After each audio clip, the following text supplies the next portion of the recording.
L'Ontinyent va realitzar un partit molt pobre i no va poder passar de l'empat davant un 0 que es va mantenir amb les línies molt juntes i sense deixar molts espais.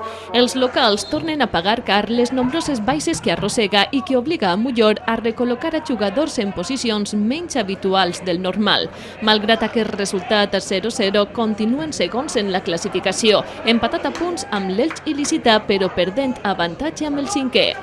Un equipo que se ha dedicado a defender y un equipo que se ha dedicado a proponer y atacar.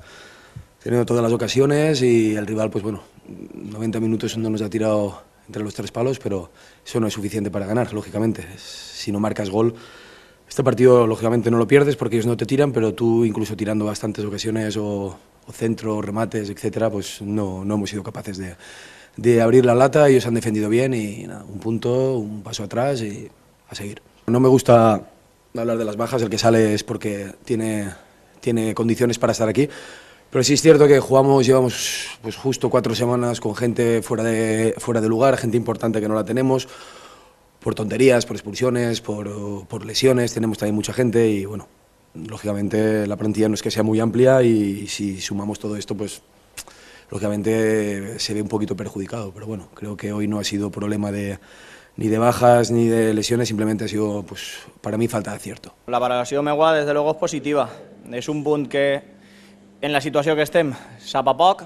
Necessitem sumar de 3 en 3, per almenys per ficar por als adversaris que tenim per davant, però bueno, sabien que veníem a un camp complicadíssim i jo crec que vindre al Clariano i que l'Ontinyent no tinga una ocasió clara de gol d'una jugada hilvanà, sinó situacions de rechazo, situacions de centros a l'àrea, pues és per estar molt content.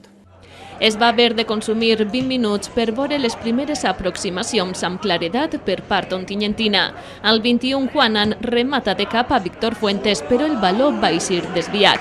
Al 32 fou torn de Francesc, que rebia la centrada d'Abraham Peleteiro, però el davanter remataria fora. Al 35, Álvaro ho provaria amb una falta lateral treta directament contra la porteria visitant. Abans d'arribar al descans, el jove migcampista tornava a originar altra oportunitat a baló parat. Amb el 0-0 s'arribaria al descans, temps que aprofita Mollor per donar entrada a Paco Sáez per Nando Muñoz, de forma que Abraham Peleteiro passava a jugar en la posició endarrerida del lateral. Passava el quart d'hora de la represa quan l'Acero tingué la millor ocasió amb una carrera d'Oliva que es disposava a encarar a Vicent Dols, però en el mà a mà es va treure un tir centrat i fluix que va poder atrapar sense problemes. Al 64 la reacció ontinyentina també es convertia en la millor oportunitat, quan Francesc aconseguí rematar, però el baló el desvià el porter i el travesser. L'Ontinyent ho intentà una i altra vegada, però no encertava de cara a porteria. Al 83 ho provà Álvaro des de la frontal i al 90 Francesc baixà un baló a Juanan, però el tir se n'anava alt. S'afegiren 5 minuts i al final els visitants celebraren el punt com si d'una victòria es tractara, ja que necessiten sumar per tindre esperances de cara a la salvació. La idea era intentar maniatar al màxim possible el seu xot d'atac. Nosaltres sabem que triangulen molt bé, sobretot de 3/4 per acabant. Volíem acumular, volíem que no ens feren gol en centros a l'àrea i bueno, ja dic, jo crec que ha eixit molt bé el que volíem. Si a cas, per ficar-li un però a l'equip, volíem traure aquesta contra que no hem trobat. Sempre s'han quedat a un passe, sempre s'han quedat a aquesta toma de decisions, que al final és el que fa que un equip estigui dalt o no. Nosaltres no volem veure la classificació. Si mirem la classificació no competiríem ningú partit, així al final és pràcticament impossible, tenen que fallar tots, nosaltres guanyar-ho tot. Nosaltres el que volem és el que vam fer avui. Allà on anem, que vegin que som un bon equip, que vegin que treballem bé, que vegin que, torna a repetir, que han passat coses anòmales dins del club, que han passat coses que ens han fet estar aixina i el que volem és demostrar que som un bon equip, que així n'hi ha bons jugadors i que des de luego allà on anem volem competir els partits. Una vez tengamos a todo el equipo, todo cambia.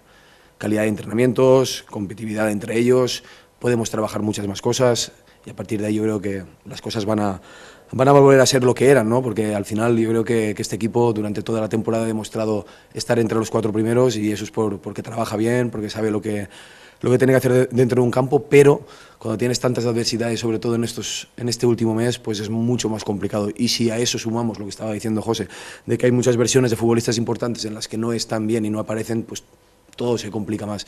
Y luego pues no estamos teniendo suerte cara a gol, también es un problema que estamos ahora acusando, entonces claro, cuando viene todo de esta manera es mucho más complicado. para el próximo ya recuperamos a Mar, recuperamos a Rafeta de sus chiquilladas y recuperaremos a los lesionados también y a partir de ahí ya volveremos a trabajar. Un empat que no va acontentar al conjunt local, ja que el joc no fou l'esperat davant un rival de la zona baixa de la classificació. En aquesta jornada, els de Miguel Ángel Mullor reben al Crevillent. Serà el diumenge a les 5 de la vesprada.